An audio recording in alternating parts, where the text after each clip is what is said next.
अरे खोया था नस नस में, अब वो जग गया। हे लहू मुँह लग गया, लहू मुँह लग गया।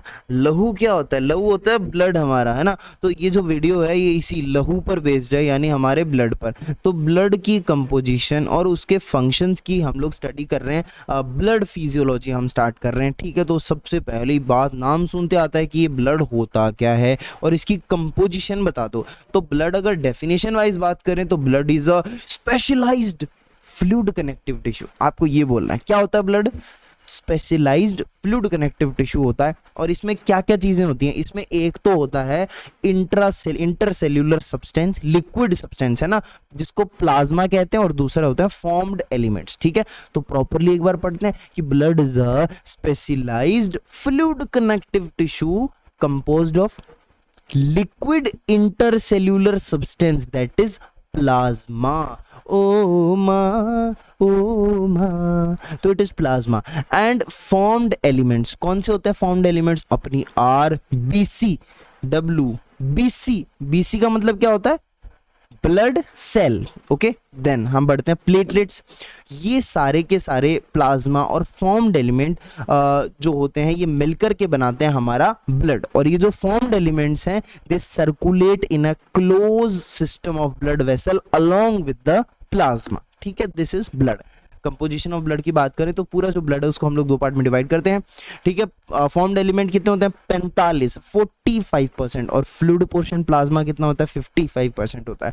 फॉर्म्ड एलिमेंट्स में मैंने कहा आरबीसी, डब्ल्यूबीसी, प्लेटलेट। अरे RBC which is also known as erythrocyte, WBC leukocyte और प्लेटलेट थ्रोम्बोसाइट, ठीक है।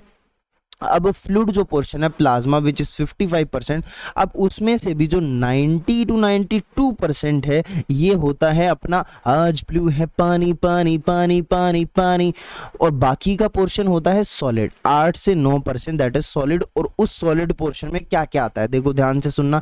कुछ रफली 7 से 8% इसमें होते हैं ऑर्गेनिक सब्सटेंसेस, बाकी होती है gases, oxygen, nitrogen, carbon dioxide, ये गैसेस होती हैं यहाँ पे। और बाकी यहाँ पर होते हैं इनऑर्गेनिक सब्सटेंस जो कि इतना सा अमाउंट रहता है, कितना होता है? 0.9% है। इतना सा अमाउंट इनऑर्गेनिक सब्सटेंसेस का होता है। कौन से होते हैं इनऑर्गेनिक सब्सटेंस? आयंस होते हैं, जैसे sodium ion, potassium ion, calcium ion, magnesium ion, iron, Cl negative, I negative, iodide, HCO3 negative, sulphate, phosphate, फलाना ढिमकाना, ये सब। उसके बाद में ऑर्गेनिक सब्सटेंसेस में कौन से आते हैं? ध्यान से देखना। ऑर्गेनिक सब्सटेंसेस में हमारे पास आते हैं प्रोटीन्स। प्रोटीन्स अप्रोक्सीमेटली 7% होते हैं, ठीक है। प्रोटीन्स अप्रोक्सीमेटली कितने होते हैं? 7% तो प्रोटीन्स ही होते हैं ऑर्गेनिक सब्सटेंस में। कौन से मेन प्रोटीन्स इनको पढ़ना है हमें? एल्ब्यूमिन, ग्लोब्यूलिन, फाइब्रिनोजन, प्रोथ्रोम्बिन, ये सारे के सारे 7% प्रोटीन्स होते हैं। उसके अलावा नॉन प्रोटीन नाइट्रोजिनस सब्सटेंसेस होते हैं, जैसे urea, uric acid, xanthine, hypoxanthine, creatinine, ammonia, amino acids, ये सारे के सारे नॉन प्रोटीन नाइट्रोजनस सब्सटेंसेस हैं। उसके अलावा कार्बोहाइड्रेट्स भी होते हैं, ग्लूकोज, शुक्रोज, है ना। उसके अलावा लिपिड्स भी होते हैं। ओहो, लिपिड्स भी होते हैं। कौन से लिपिड्स बता दो जरा? फॉस्फोलिपिड, कोलेस्ट्रॉल, न्यूट्रल फैट, ये कलरिंग मैटर्स होते हैं, ठीक है। जो रंग शरबतों का तू मीठे घाट का पानी, तो इसी तरीके से बिलीरुबिन, कैरोटीन, जेंथोफिलिन, ये सारे के सारे कलरिंग मैटर्स भी होते हैं जो कलर प्रोवाइड करते हैं। उसके अलावा हमारे पास हार्मोन्स, विटामिन, एंजाइम्स होते हैं, काफ़ी सारे एंजाइम ले लो ना, अमाइलेज, प्रोटीज, लाइपेज, फॉस्फेटेज, ये सारे के सारे एंजाइम्स होते हैं, ठीक है। उसके बाद में लाइफ स्पेन की बात कर लेते हैं सबकी। जैसे आरबीसी का लाइफ स्पेन रट लो, कितना होता है पता है तुमको यार? 120 दिन, 120 days, ओके। उसके बाद में डब्ल्यूबीसी, 4 तरह की डब्ल्यूबीसी। बताओ नाम बता दो। आज अगर तुमने नाम बता दी ना तो मजा आ जाएगा, मतलब बताओ नाम। चलो, अरे देख के बता दो, नहीं आते तो बोलो ना। चलो बोलो 1 2 3। पहला नाम क्या है? हाँ बिल्कुल सही, ग्रेन्युलोसाइट। दूसरा मोनोसाइट, बिल्कुल सही। तीसरा मैक्रोफेज। चौथा लिम्फोसाइट। एक बार फिर से मेरे साथ जोर से बोलो, जय माता दी। नहीं, जोर से बोलना है। ग्रेन्युलोसाइट, मोनोसाइट, मैक्रोफेज और लिम्फोसाइट, ये सारी की सारी आरबीसी डब्ल्यूबीसी हैं। अब WBCs में यहाँ पे देखना, ब्लड में जब ग्रेन्युलोसाइट हमारी ब्लड में होती है उसका लाइफ स्पैन होता है 4 से 8 घंटे, महज कुछ घंटे का, चंद घंटे जीती है ग्रेन्युलोसाइट जब ये ब्लड में होती है ना। और टिश्यू में होती है तो लेविश लाइफ, लेविश जिंदगी 4 से 5 दिन की जी लेती है कुछ, है ना। अब खुद सोचना, एक आदमी है बेचारा रूम में बेड पे पड़ा है आराम से, उसको उठा के नाली में डाल दोगे, किसी बहती हुए दरिया में छोड़ दोगे तो उसका लाइफ स्पैन कम ही हो जाएगा, परेशानी में होगा वो, है ना। तो टिश्यू में पड़ी रहती है ग्रेन्युलोसाइट या ये सेल्स, तो इनका लाइफ स्पैन थोड़ा ज़्यादा होता है। जैसे मोनोसाइट की बात करोगे, अरे मोनोसाइट छोटी सी प्यारी सी सुंदर सी मोनोसाइट, जब ये ब्लड में होती है ना तब ये 10 से 20 घंटे जीती है, बस इतना ही। और 10 से 20 घंटे बस इतना ही, हाँ बस इतना ही। टिश्यू में कितना जीती है? टिश्यू में ये दिन ये महीने साल गुजर जाएंगे मेरे यार, मगर इतना रखना ख्याल, जीना सिर्फ मेरे लिए। तो ये कितना जीती हैं? महीनों तक जीती हैं, मंथ्स तक, टिश्यू मैक्रोफेज की फॉर्म में, है ना। They can live for months as tissue macrophage unless destroyed while performing phagocytic function. देखो ये वैसी बात हो गई कि फैगोसाइटिक फंक्शन परफॉर्म करते टाइम अगर ये मोनोसाइट डिस्ट्रॉय हो गई, है ना, शहीद हो गई, तो ठीक है काम बच जाएगा, वरना ये महीनों तक जी लेती हैं टिश्यू के अंदर। मैक्रोफेज की बात करें तो ये भी दिन महीने साल सेवरल मंथ्स तक जीती हैं, मैक्रोफेजेस। और लिम्फोसाइट का क्या है भाई? लिम्फोसाइट का चंद वीक और महीनों का खेल है। और प्लेटलेट्स का क्या है? प्लेटलेट का, अरे गेनोंग साहब कहते हैं 4 दिन जीने के हैं, 4 दिन वो बाकी है बेकार दिन। फिर गाइटन आता है कहता है 10 दिन, 10 दिन करके ले गए दिल, 10 बहाने। तो अब क्या करें, कहाँ जाएं, किससे कहें? 4 दिन या 10 दिन? ठीक है, आप मान लो एक रेंज में बात करो, आप बोल दो 4 से 10 दिन या 7 से 10 दिन, ठीक है। कुछ इस तरीके से आप प्लेटलेट का लाइफ स्पेन याद कर सकते हो। 7 दिन सेम्बुलिंगम में लिखा हुआ 7 दिन, है ना। आगे बढ़ते हैं। अब ये क्या लिखा हुआ है? गाइटन का रेफरेंस दिया हुआ है, ये कुछ 2-3 लाइनें। ये ऐसा कहना चाह रहा है कि अगर आपको सीरियस टिश्यू इन्फेक्शन हो जाए, है ना, खतरनाक वाला ताबड़तोड़ धांसू वाला टिश्यू इन्फेक्शन हो जाए, तो इस केस में इनकी लाइफ स्पेन जो है ना, ये फॉर्म्ड एलिमेंट्स की शॉर्ट हो सकती है। It life span become shorten to only few hours, कुछ फ्यू आवर्स तक लिमिटेड हो जाएगी लाइफ स्पेन, इतनी कम हो जाएगी, ठीक है। क्योंकि बिकॉज ऐसा क्यों होता है? Because the granulocyte proceed even more rapidly to the infected area, perform their function and in the process are themself destroyed, ठीक है। तो जो इन्फेक्टेड एरिया है वहां पर ग्रेन्युलोसाइट जाएंगी और अपना जो फंक्शन है ना उसको और रैपिडली तरीके से अच्छे से करेंगी, करने की कोशिश करेंगी, युद्ध करने की कोशिश करेंगी, और फिर इस चक्कर में खुद शहीद हो जाएंगे, ठीक है।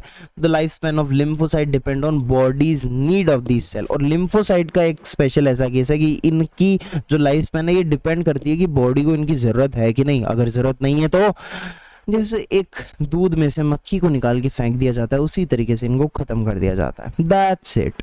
बड़ा मतलब ही है ऋतु। उसके बाद में नेक्स्ट हम लोग बात करते हैं जो RBC WBC सेलुलर एलिमेंट्स हैं, इनकी वैल्यूज कितनी होती है, कितने अमाउंट में प्रेजेंट है ना, क्या नंबर है इनका ब्लड में, ठीक है।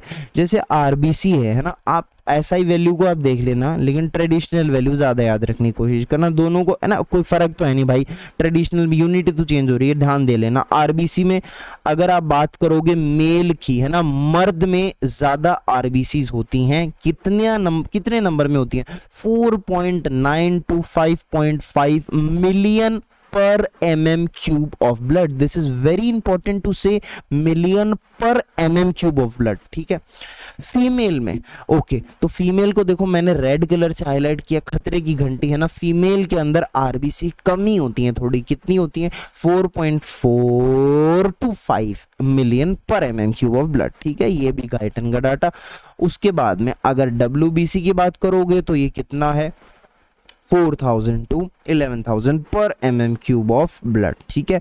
उसके बाद में आप बात करोगे प्लेटलेट्स की, तो ये कितनी है? 2 से 5 लाख, ठीक है। 1 10 100 10,000 लाख, तो 2 लाख से लेके 5 लाख पर mm क्यूब ऑफ ब्लड। आगे बढ़ते हैं next, enumerate the functions of blood. Blood के फंक्शंस बता दो, सबसे जरूरी टॉपिक। जैसे आपको कोई पूछेगी बोल बेटा बोल, फंक्शंस ऑफ ब्लड। तो आप फटाफट अपनी अंगुली निकाल लोगे, अंगुली निकालने का मतलब ऐसे हाथ को आगे कर लेना और फिर उसके बाद में से गिनना चालू कर देना और गिन के फटाफट स्पीड में है ना, तेजी से एकदम फर्राटे ट्रेन की स्पीड से 10 फंक्शन बोल देना। मैडम वहीं खुश, लाइट डाउन, मैडम एकदम फ्लैट हो जाएगी। देखिए बोलेंगे क्या बोलेंगे फंक्शंस ऑफ ब्लड में, सबसे पहले रेस्पिरेशन, ऑक्सीजन को ले जाता है ना ब्लड, CO2 को टिश्यू वो एक्सचेंज, पता है आपको। न्यूट्रिशन कैसे, है ना, transport absorb food material, food का जो एब्जॉर्प्शन होता है वो भी ब्लड ही एब्जॉर्ब न्यूट्रिएंट्स को कैरी करता है। एक्सक्रीशन में, और नॉर्मल एसिड बेस का बैलेंस मेंटेन करना, बफर वाला कॉन्सेप्ट याद है,